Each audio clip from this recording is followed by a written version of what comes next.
ഹാദിരീസ് യാത്രയുടെ ഈ ഒരു എപ്പിസോഡിലേക്ക് ഏവർക്കും ഹൃദ്യമായ സ്വാഗതം. ഹാരപ്പൻ സിറ്റിയിലാണ് ആയിരിക്കുന്നത്. ഗുജറാത്തിലെ തന്നെ ഒരു അതിർത്തി പ്രദേശമായ ധോളവീര എന്ന് പറയുന്ന സ്ഥലത്ത് ഞങ്ങൾ എത്തിച്ചേർന്നിരിക്കുകയാണ്. ഈ ഒരു ഭാഗം എക്സ്പ്ലോർ ചെയ്യുക എന്ന ഉദ്ദേശത്തോടു കൂടിയാണ് ഈ ദിവസം ഈ ഒരു ഭാഗത്തേക്ക് ഞങ്ങൾ എത്തിച്ചേർന്നിരിക്കുന്നത്. ഈ ധോളവീര എന്ന് പറയുന്ന ഈ സ്ഥലത്ത് നൂറ്റാണ്ടുകൾക്ക് മുമ്പ് നിലനിന്നിരുന്ന വലിയൊരു സംസ്കാരത്തിൻ്റെ അവശേഷിപ്പുകൾ ഇപ്പോൾ എന്തൊക്കെയാണ് ഉള്ളതെന്നും നേരത്തെ എങ്ങനെയാണ് ഈ സംസ്കാരം രൂപം കൊണ്ടതെന്നതിനെ പറ്റിയുള്ള നല്ല ഒരു വിവരണം നൽകുന്ന നല്ലൊരു മ്യൂസിയം ഈ ഒരു ധോളവീര സംസ്കാരം നിലനിൽക്കുന്ന ഈ ഒരു ഭാഗത്തിൻ്റെ എൻ്റർ ഭാഗത്ത് തന്നെ ഈ ഒരു മ്യൂസിയം നിലകൊള്ളുകയാണ്. ഈ ഒരു മ്യൂസിയത്തിലേക്കാണ് ഞങ്ങൾ ആദ്യം പ്രവേശിച്ചിരിക്കുന്നത്. അതിനുശേഷമാകാം ഈ ഒരു വലിയ സംസ്കാരം നിലനിൽക്കുന്ന ആ ഒരു സ്ഥലത്തേക്ക് പ്രവേശിക്കുന്നത് എന്നുള്ള ഒരു ചിന്ത ഞങ്ങൾക്കുണ്ടാവുകയാണ്. ഹാരപ്പൻ സംസ്കാരത്തിൻ്റെ നല്ല അവശേഷിപ്പുകൾ ഇന്നും ഇവർ സൂക്ഷിച്ചു വച്ചിരിക്കുന്നു എന്നുള്ളത് ഏറെ അത്ഭുതാവഹമായ ഒരു കാര്യമാണ്. നൂറ്റാണ്ടുകൾക്ക് മുമ്പ് ഇവിടെ നിന്ന് ലഭിച്ച അതേ ഫോസിലുകൾ ഇന്നും അത് സൂക്ഷിച്ചു വച്ചിരിക്കുന്നു എന്ന് പറയുമ്പോൾ വരും തലമുറയ്ക്ക് നല്ല ഒരു സംസ്കാരത്തെക്കുറിച്ചുള്ള ചിന്ത നൽകുവാനായിട്ട് ഈ ഒരു മ്യൂസിയം കാരണമാകുന്നു എന്നുള്ളതാണ് ഇതിൻ്റെ ഏറ്റവും വലിയ പ്രത്യേകത.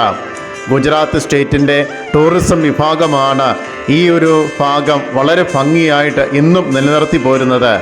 ആർക്കിയോളജിക്കൽ സർവേയുടെ ഭാഗമായിട്ട് വളരെ നന്നായിട്ട് ടൂറിസത്തിൻ്റെ ഭാഗവുമായിട്ട് ബന്ധപ്പെടുത്തി ഇത് ഇന്നും സൂക്ഷിച്ചു വരികയാണ്.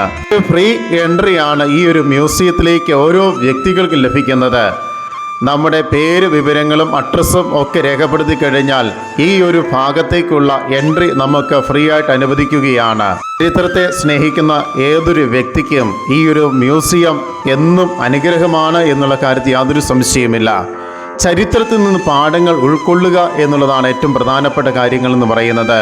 അതിൻ്റെ ഭാഗമായിട്ട് ഈ മ്യൂസിയത്തെക്കുറിച്ച് കൂടുതൽ പഠിക്കുവാനും കൂടുതൽ അറിവുകൾ നേടുവാനും ഒക്കെ ഈ ഒരു അവശേഷിപ്പുകൾ കൊണ്ട് ഏറെ സാധ്യതമാകുന്നുണ്ട്. അതുമാത്രമല്ല നല്ലൊരു വീഡിയോ ദൃശ്യം കൂടി ഈ ഒരു മ്യൂസിയത്തിനുള്ളിൽ ഇതിൻ്റെ അധികാരികൾ പ്രത്യേകം ഏർപ്പാട് ചെയ്തിട്ടുണ്ട്. എങ്ങനെയാണ് ഈ ഒരു സംസ്കാരം രൂപം കൊണ്ടതെന്നും ഇന്ന് അതിൻ്റെ അവശേഷിപ്പുകൾ എന്തൊക്കെയാണെന്നും ഇങ്ങനെയുള്ള നല്ല നല്ല വിവരണങ്ങൾ നൽകുന്ന നല്ലൊരു വീഡിയോ ദൃശ്യം കൂടി ഈ ഒരു മ്യൂസിയത്തിനുള്ളിൽ നമുക്ക് ലഭ്യമാകുന്നുണ്ട്. നൂറ്റാണ്ടുകൾക്ക് മുമ്പ് നിലനിന്നിരുന്ന വലിയൊരു സംസ്കാരത്തിൽ അവശേഷിപ്പുകൾ കാണുമ്പോൾ ഞാനും ഓർത്തു പോവുകയായിരുന്നു, എത്ര നല്ലൊരു സംസ്കാരത്തിൻ്റെ അവശേഷിപ്പുകളാണ് ഇവിടെ നമുക്ക് കാണുവാൻ സാധിക്കുക. ഇത്ര വലിയൊരു സംസ്കാരം നമ്മുടെ ഈ ഭാരതത്തിലുണ്ടെന്ന് പറയുമ്പോൾ നമുക്കും ഏറെ അഭിമാനിക്കുവാൻ വക നൽകുകയാണ്.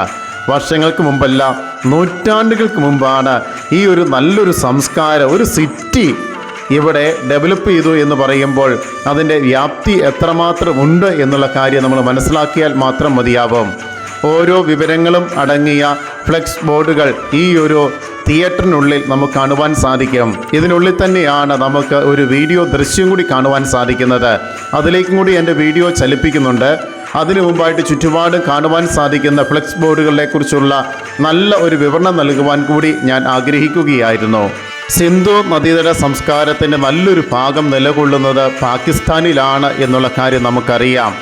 എങ്കിലും അതിൻ്റെ ചെറിയൊരു ഭാഗം ഭാരതത്തിലാണ് നിലകൊള്ളുന്നത്.